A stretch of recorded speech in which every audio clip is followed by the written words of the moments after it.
Vatican City, Pope Francis called George Floyd by name, twice, and offered support to an American bishop who knelt in prayer during a Black Lives Matter protest.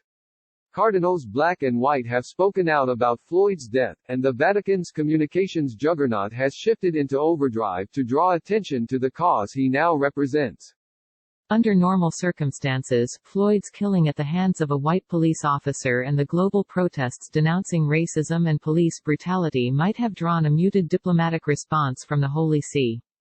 But in a U.S. election year, the intensity and consistency of the Vatican's reaction suggests that, from the Pope on down, it is seeking to encourage anti-racism protesters while making a clear statement about where American Catholics should stand ahead of President Donald Trump's bid for a second term in November. Francis wants to send a very clear message to these conservative Catholics here who are pro-Trumpers that, listen, this is just as much of an issue as abortion is, said Anthea Butler, a presidential visiting fellow at Yale Divinity School. Butler, who is African American, said the Vatican is telling Catholics to pay attention to the racism that is happening and the racism that is in your own church in America.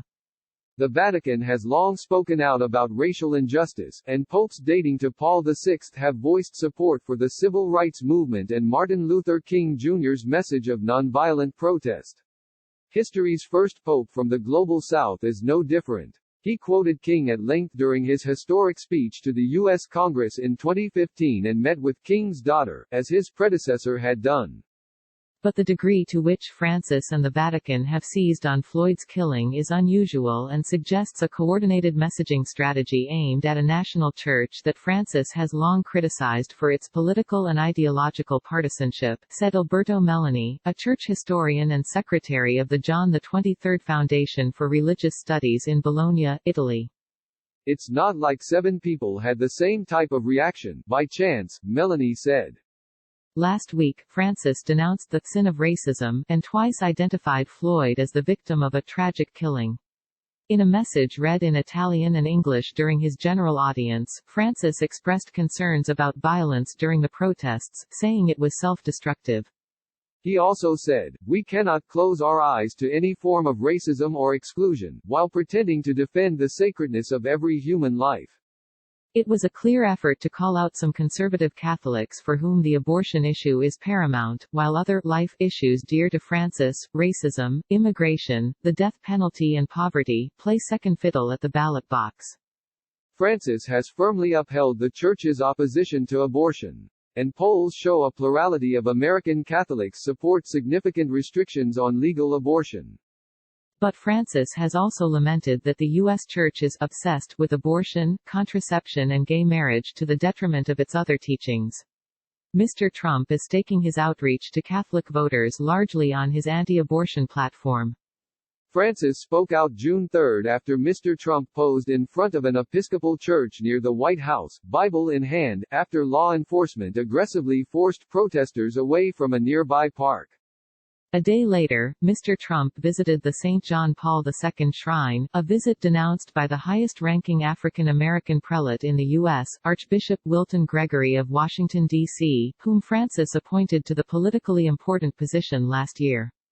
Gregory said he found it baffling and reprehensible that any Catholic facility would allow itself to be so egregiously misused and manipulated. In that vein, the Pope's phone call to Texas Bishop Mark Seitz of El Paso last week appeared quietly significant.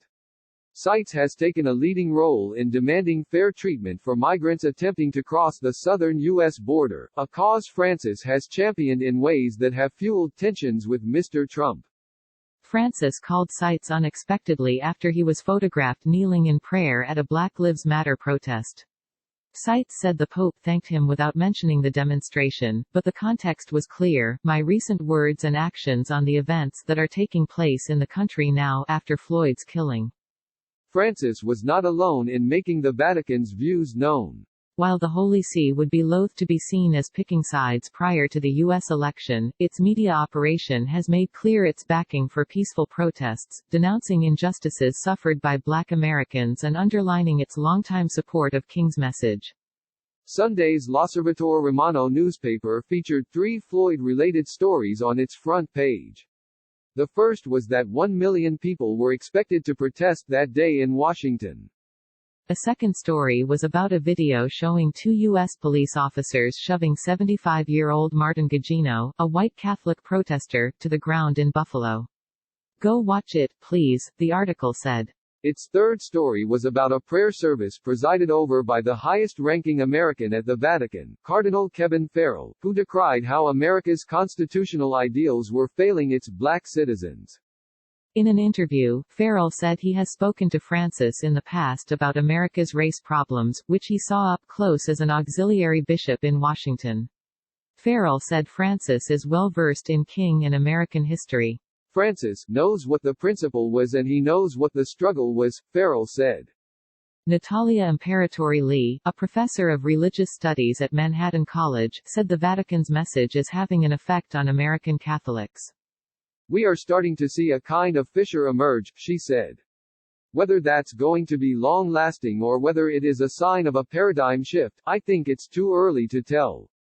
A poll from the nonprofit Public Religion Research Institute last week found that the share of white Catholics holding favorable views of Mr. Trump had dropped by double digits since last year, registering 37% in the last week of May compared with 49% across 2019. The test, Imperatori-Lee said, will be if priests are still preaching about racism in 6 months.